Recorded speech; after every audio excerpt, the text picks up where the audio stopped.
கர்த்தருடைய பரிசுத்த நாமம் மகிமைப்படுவதாக.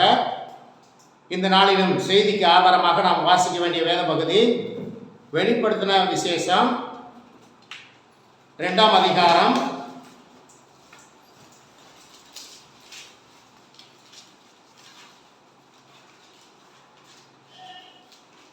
2ஆம் அதிகாரம் 12வது வசனத்தை வாசிங்கள். பெர்கமு சபையின் தூதருக்கு நீ எழுத வேண்டியது என்னவெனில், இருபுறமும் கருப்புள்ள பட்டயத்தை உடையவர் சொல்லுகிறதாவது, உன் கிரியைகளையும் சாத்தானுடைய சிங்காசனம் இருக்கிற இடத்தில் நீ குடியிருக்கிறதையும், நீ என் நாமத்தை பற்றி கொண்டிருக்கிறதையும், சாத்தான் குடிகொண்டிருக்கிற இடத்திலே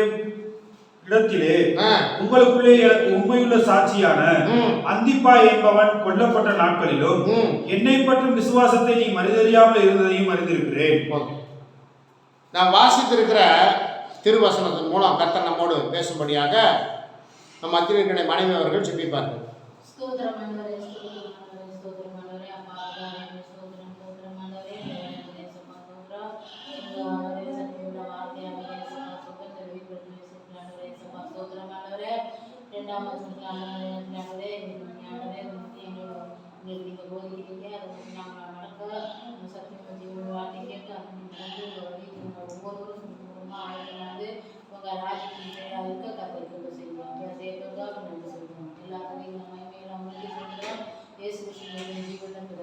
ஆமென்.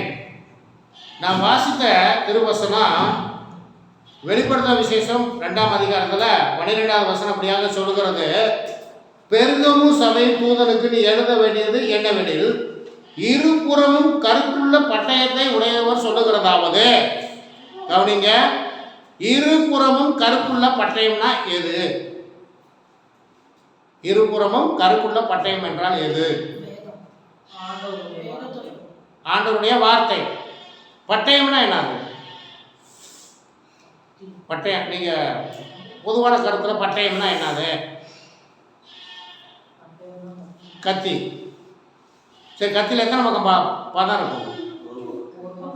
ஆனா இங்க என்ன சொல்லுது? இருபுறமும் கருப்புள்ள, இருபக்கமும் பதமுள்ள ஒரு பட்டயம். பட்டயத்தை உடையவர் சொல்லுகிறதாவது அப்படின்னா, கர்த்தருடைய வார்த்தை என்ன செய்யும்? சொல்லுகிற என்னையும் கேட்கிற உங்களையும் அது வகையறுக்கும், வகைப்படுத்தணும். கர்த்தருடைய வார்த்தை எதுக்கு? நம்மளை வகைப்படுத்தணும். எதுக்குள்ள வகைப்படுத்தணும்? பேசுகிற நானா இருந்தாலும் சரி, கேட்கிற நீங்களா இருந்தாலும் சரி, அந்த கர்த்தருடைய பட்டயமாகிய அந்த வார்த்தை நம்மளை வகைப்படுத்தணும், உருப்படுத்தணும், ஒரு உருவமா கொண்டு வரணும். அப்படின்னா நாம் கர்த்தருடைய வார்த்தையின்படி நாம் நடந்தால் நம்ம என்ன ஆகும் தெரியுமா? கர்த்தருடைய நாளிலே மறுரூபம் ஆக்கப்படும். சரி, நம்ம விஷயத்துக்கு வருவோம். 13 வாசிங்க. உன் கிரியைகளையும் சாத்தானுடைய சிங்காசனம் இருக்கிற இடத்தில், சாத்தானுடைய சிங்காசனம் இருக்கிற இடத்தில் குடியிருக்கிறதையும், நீ என் நாமத்தை பற்றி கொண்டிருக்கிறதையும், சாத்தான் குடிகொண்டிருக்கிற இடத்திலே உங்களுக்குள்ளே எனக்கு உண்மையுள்ள சாட்சியான அந்திப்பா என்பவன் கொல்லப்பட்ட நாட்களிலும், என்னை பற்றும் விசுவாசத்தை நீ மறுதறியாமல் இருந்ததையும் அறிந்திருக்கிறேன். அப்படின்னு சொல்லிட்டு ஆண்டவர் சொல்றாரு. ஆனாலும் அப்படின்னா இந்த ஆனாலும் வந்துட்டு எப்படி என்னது? ஆனாலும் என்னது? ஐயா, நீ நல்லா தான் இருந்தீங்க, ஆனாலும் ஆகிலும் சில காரியங்களை குறித்து உன் பேர்ல எனக்கு குறை உண்டு. விக்கிரகங்களுக்கு படைத்தவைகளை புசிப்பதற்கும், வேசித்தனம் பண்ணுவதற்கும் ஏதுவான இடரலை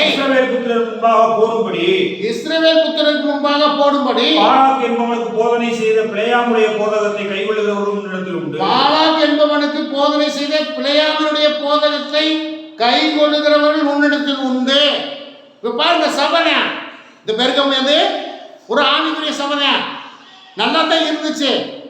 ஆனா ஆகிலும் உன் பேர்ல எனக்கு என்ன இருக்குது? குறை உண்டு. என்ன குறை? என்ன குறை சொல்றாரு?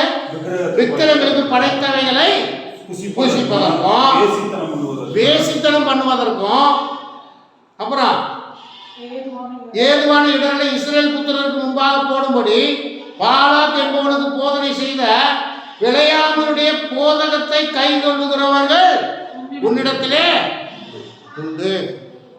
அடுத்த வசனம் சொல்லுது, அப்படியே நிக்கோலாய் மதஸ்தருடைய போதகத்தை கை கொள்ளுகிறவர்களும் உன்னிடத்தில் உண்டு. நிக்கோலாய் மதஸ்தருடைய போதகத்தை கை கொள்ளுகிறவர்களும் உன்னிடத்தில் உண்டு, நான் அதை வெறுக்கிறேன். அது என்ன? நிக்கோலாய் மதஸ்தருடைய போதனை என்னவா இருந்திருக்கும் நினைக்கிறீங்க? இந்த பெருகமு சபையில இந்த நிக்கோலாய் மதஸ்தரும் இருந்தாங்க. இப்ப நம்முடைய சபைக்குள்ள வெளியிலிருந்து ரட்சிக்கப்பட்டவங்களும் ஆவிக்குரிய சபைகளிலே உண்டு. அப்படி இந்த பெருகமு சபையில நிக்கோலாய் மதஸ்தர் அப்படிங்கிற ஒரு மதத்துக்காரவங்க இருந்தாங்க. அவங்க எப்படின்னு கேட்டீங்கன்னா, சபைக்குள்ளதான் இருந்துகிட்டு என்ன பண்ணாங்க அப்படின்னு கேட்டீங்கன்னா, அவங்களுடைய மத கோட்பாடுகளை கை கொள்வது. அவங்களுடைய மத கோட்பாடுகளை கை கொள்வது அது என்ன போதனை அப்படின்னு கேட்டீங்கன்னா, அதுதான் மேல சொல்லப்பட்டிருக்கு. என்ன சொல்லப்பட்டிருக்கு? விக்கிரங்களுக்கு படைச்சதை புசிக்கலாம், வேசித்தனம் பண்ணலாம், அப்புறம் இன்னும் அநேக காரியங்களை அவர்கள் இந்த நிக்கோலாய் மதஸ்தர் கை கொண்டாங்க. அப்படின்னா என்ன சொல்றது அப்படின்னா, இன்னைக்கு அந்த போதனை இருக்குது. அந்த போதனை இன்னைக்கும் சபைகளிலே இருக்குது. நான் ஆவிக்குரிய கிறிஸ்தவன், நான் பெந்தகோஸ்தே சபையில இருக்கிறேன் என்று சொல்லியும் இன்னும் விக்கிரகங்களுக்கு படைத்ததை புசிக்கிறவர்கள் இன்றும் இருக்கிறார்கள். அப்படின்னா நீங்க நினைக்கிறது புறஜாதியார் புற மதத்தினர் செய்ய அந்த விக்கிரகங்களுக்கு படைக்கப்பட்டதை புசிச்சாக்க அது வரும் நீங்க நினைக்காதீங்க. கிறிஸ்தவம் என்று சொல்லுகிற ஒரு சபையில இந்த விக்கிரக ஆராதனை இன்னைக்கும் இருக்கிறது. விக்கிரகங்களுக்கு படைக்கிறதை புசிக்கிறவர்களும் இருக்கிறார்கள். விக்கிரகம் தான். அது அங்க இருந்தா என்ன, இங்க இருந்தா என்ன, விக்கிரகம் தான். அதுக்கு படைத்ததை புசிக்கலாம் என்று போதிக்கிற கிறிஸ்தவ சபையும் உண்டு. ஆனால் ஆவிக்குரிய சபையிலே வந்து ஆவிக்குரிய சபையிலே கர்த்தரை ஆராதித்து கர்த்தருடைய வார்த்தையை கேட்டும் இன்னும் போய் விக்கிரகங்களுக்கு படைத்ததை புசிக்கிறவர்களும் இருக்கிறார்கள். ஆகவே இதை கேட்கிற கர்த்தருடைய பிள்ளைகள், நீங்கள் கர்த்தருடைய வசனத்துக்கு செவி கொடுத்து அப்ப இதெல்லாம் செய்யக்கூடாது என்பதை நீங்கள் அறிந்து கொள்ள வேண்டும். இதெல்லாம் செய்யக்கூடாது. அநேகர் குதிப்பாங்க, கர்த்தருக்குள்ள அப்படி இருக்கு ஆச்சு பூச்சுன்னு குதிப்பாங்க. முழங்கால் போட்டா நீ பாசையா வரும், முழங்கால் போட்டா வேற பாசையெல்லாம் வராது. ஆனா என்ன செய்வாங்க? விக்கிரகங்களுக்கு படைத்ததை புசிப்பாங்க. கேட்டா என்ன சொல்லுவாங்க தெரியுமா? பதில் என்ன சொல்லுவாங்க?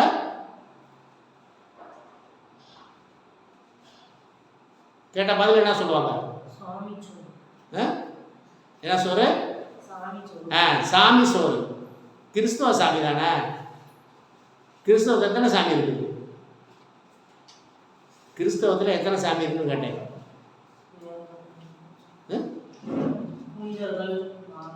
அது புனிதர்கள்ல. கிறிஸ்தவத்தில் எத்தனை சாமி இருக்கு?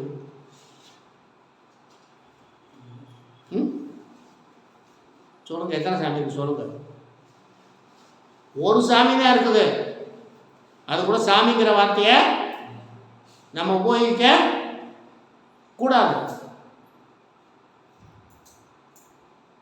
ஒரே தெய்வம் கர்த்தராகிய இயேசு கிறிஸ்து தான். வேற தெய்வமே இல்லை. கர்த்தருக்கு ஸ்தோத்திரம். இப்போ பாருங்க, சரி 16வது வசனத்தை வாசிங்க. நீ மனம் திரும்பு, நீ மனம் திரும்பு, இல்லாவிட்டால் நான் சீக்கிரமாய் உன்னிடத்தில் வந்து என் வாயின் பட்டயத்தால் அவர்களோட யுத்தம் பண்ணுவேன். என் வாயின் பட்டயத்தால் அவர்களோட யுத்தம் பண்ணுவேன். இப்போ அது யாரு? இந்த நிக்கோலாய் மாஸ்டர் எங்க இருக்கான்? சபைக்குள்ள தான் இருக்கிறேன். இப்போ அவனோட என்ன பண்ணுவார? வாயின் பட்டயத்தினால வந்து மனம் திரும்பு, இல்லாட்டா வந்து வாயின் பட்டயத்தினால உன்னோட யுத்தம் பண்ணுவேன். இப்போ இன்றைய நாட்களிலே பாருங்க, ஒரு ஆவிக்குரிய சபை உண்டு, ஒரு ஆவிக்குரிய சபை உண்டு. ரொம்ப ஒழுக்கத்தை கடைப்பிடிப்பாங்க, ரொம்ப ஒழுக்கத்தை கடைப்பிடிப்பாங்க. ஆராதனைக்கு வந்தால் என்ன பண்ணணும்? என்ன ட்ரெஸ் போட்டு வரணும்? வெள்ளை ட்ரெஸ் தான் போட்டு வரணும். அடுத்து வந்து நடக்கிற எல்லா பிரேயர்லையும் கடந்து கொள்ளணும். சின்ன பிள்ளைகளுக்கு வேதத்தை நல்லா கற்றுக் கொடுப்பாங்க. அதெல்லாம் நேர்த்தியாக இருக்கும், அதெல்லாம் நேர்த்தியாக இருக்கும். ஆனால் ஆகிலும் உன் பேரில் எனக்கு என்ன இருக்குது? என்ன குறை தெரியுமா?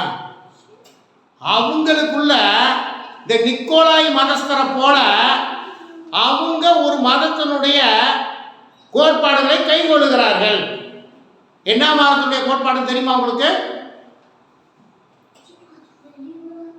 ஒரு சபை இருக்கிறது, பிரபலமான சபை. நான் நேரடியாக அந்த சபையை நான் பேர் சொல்லாமல் உங்களுக்கு சொல்லுகிறேன். இதெல்லாம் செய்வாங்க, நிறைய ஒழுக்க கட்டுப்பாடுகளாக இருக்கும். ஆனால் அவங்களுக்குள்ள வேறொரு மதத்தினுடைய கோட்பாடுகள் அங்கே உள்ள இருக்குது. புத்த மதத்தினுடைய கோட்பாடு அங்கே உள்ள இருக்குது. புத்த மதத்தினுடைய கோட்பாடு அங்கே உள்ள இருக்குது. அந்த ஊழியர் செய்கிறவங்க திருமணம் பண்ணாமல் இருக்கணும் அப்படிங்கிறத இந்த புத்த மத கோட்பாட்டிலிருந்து கொண்டு வந்திருக்காங்க உள்ள. ஏன்னா அந்த சபை ஆரம்பிக்கப்பட்ட இடம் சிலோன், இலங்கை. இலங்கையில் அதை ஆரம்பித்தவர் ராம் என்கிற பால். அவர் தான் இந்த சபையை ஆரம்பித்தார். அவர் கல்யாணம் பண்ணவர், அவருக்கு பிள்ளைகளாக இருக்கு. அவர் தான் இந்த சபையை ஆரம்பித்தார். இந்த சபை இன்னைக்கு உலகம் முழுவதும் பரவி இருக்குது. ஆனால் அதுக்கு பின்பு வந்தவங்க, இந்த ஊழியத்தில் இருக்கவங்க கல்யாணம் பண்ணக்கூடாது, ஆணாக இருந்தாலும் பெண்ணாக இருந்தாலும் 2 பேருமே கல்யாணம் பண்ணக்கூடாது என்கிற உபதேசம் எப்படி வந்ததுன்னா, சிலோனில் அதிகபட்சமாக இருக்கவங்க புத்த மதத்துக்காரவங்க. அப்போ புத்த மதத்துக்காரங்க சபையில் ரசிக்கப்பட்டு வரும்பொழுது இந்த உபதேசம் உள்ளே வந்து, ஏன்னா புத்த மதத்தில் அந்த புத்த துறவியாக இருக்கிறவங்க யாருமே கல்யாணம் பண்ணிக்க மாட்டாங்க, பெண்களும் திருமணம் செய்து கொள்ள மாட்டாங்க. அவர்களுக்கு உதவியாக இருக்கிற எல்லாருமே கல்யாணம் பண்ணியிருக்க மாட்டாங்க.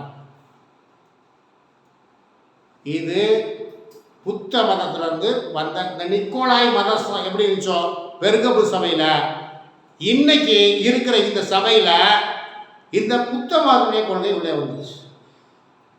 அதை இன்னைக்கு அவர்கள் கை கொண்டு நாங்கள் மட்டும்தான்